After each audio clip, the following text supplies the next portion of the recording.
We begin tonight with a major shift at the Justice Department when it comes to police accountability.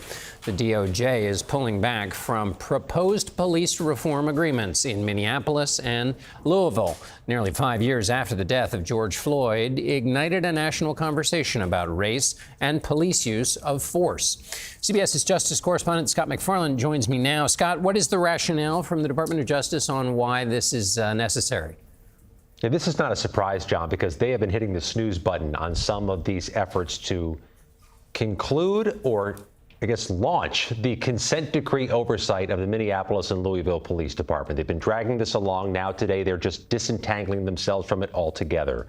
The argument the Trump administration and the Department of Justice is making is that they think this is micromanaging, that this is an overreach by the executive branch to oversee or to monitor police departments. They call it overbroad.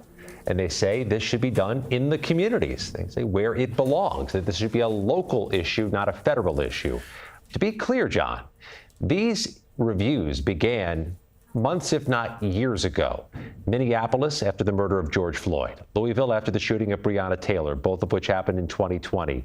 In the final hours of the Biden administration, they try to put pen to paper and finalize, consummate these oversight agreements. And here we are 4 months later, and they have been pulled back.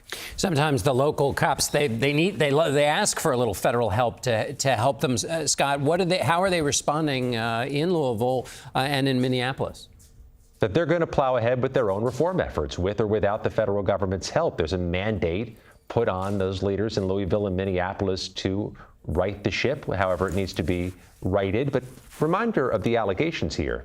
The Department of Justice found excessive force, improper practices, failure to follow standards in these police departments. That is a long process to fix.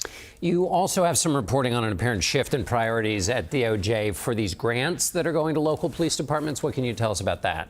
One of the things the feds do for local police departments that is cherished is they provide money, tens of millions of dollars in grants each year for local police. The Trump administration has changed the priorities for how you get the money and who gets the money.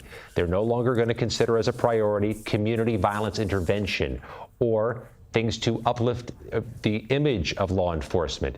They're changing it now to priorities for immigration and border security, opioid and drug market interruption. That's not a small thing, John. When you change the priorities for how you get the money for police, you're likely changing who gets the money, and you're upending work that's already underway for community violence intervention in U.S. cities.